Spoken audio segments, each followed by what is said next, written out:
Uderolal station में बिजली 24 कलाकनि मां सिर्फ़ु 4 कलाक हलण लॻी। उन में बि बार बार झटका ॾियारिया वञनि था। बिजली पूरी ॾिनी वञे। आतिफ़ साहोबाल।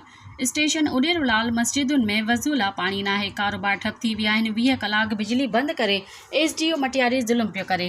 बिजली लोड शेडिंग खां अलावा नाजाइज़ बिजली बंदि करणु बंदि कयो वञे। उडेरोलाल मां बिजली जो हथरादू बहरान ख़तमु कयो वञे। ताज़ो रेवेन्यू मिनिस्टर लोड शेडिंग जो शेड्यूल ॾिनो। SDO मटियारी उन जा हुकुम बि थॾे छॾिया।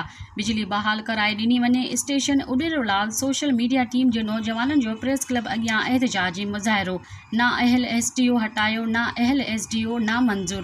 बिजली जो बहरान ख़त्म कयो वञे। अगर अमल न थियो त एहतजाज जो दायरो वधाईंदासीं। लाइट गवर्नमेंट के स्केड्यूल के मुताबिक असांखे इन्हनि खे ॾियणु घुरिजे। गवर्नमेंट जी मटियारी वारनि खे SDO मटियारी वारनि खे उन हिसाब से असांखे लाइट पूरी न पई मिले। उन सां काफ़ी सारा इश्यूज़ जेके आहिनि उहे क्रिएट पिया थियनि। हॉस्पिटल्स में जेके आहिनि वैक्सीन्स ख़राब पियूं थियनि। कारोबार जेके आहिनि बिल्कुलु तबाह बर्बाद थी विया आहिनि। उन खां अलावा गर्मी एॾी थी वई आहे जो नयूं नयूं बीमारियूं जेके माण्हुनि में जनम पियूं वठनि। इन करे असांजो मटियारी आहे असांजो मुतालबो था कयूं SDO खां त महिरबानी करे असांजी लाइट जो जेको मसलो आहे उहो फुल फोर हल कयो वञे। जी त गुज़िरियल काफ़ी टाइम खां हिते उडेरोलाल स्टेशन में ज़िले मटियारी में लाइट जो तमामु घणो बहरान लॻो पियो आहे। स्केड्यूल जे मुताबिक़ जेको आहे लोड शेडिंग जो टाइम 9 कलाक आहे। गवर्नमेंट जे जेको लेटर खे थॾे करे SDO मटियारी हिते लोड शेडिंग जेका आहे 18 खां 19 कलाक लोड शेडिंग थो करे। जेका 2-2 कलाक लाइट अचे थी उन में बि लाइट जा झटका हूंदा आहिनि।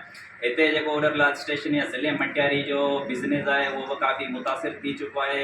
अस्पतालनि में बि जेके वैक्सीन वग़ैरह पियूं आहिनि उहे ख़राब पियूं थियनि। मस्जिदनि में पाणी कोन्हे ऐं गैस्ट्रो में जेके आहिनि काफ़ी मरीज़ बि मुब्तला थी चुका आहिनि। असांजी दरख़्वास्त आहे SDO साहब खां त महिरबानी करे गवर्नमेंट जे जेको स्केड्यूल जारी थियल आहे उन जे मुताबिक़ त असांखे लाइट ॾियो।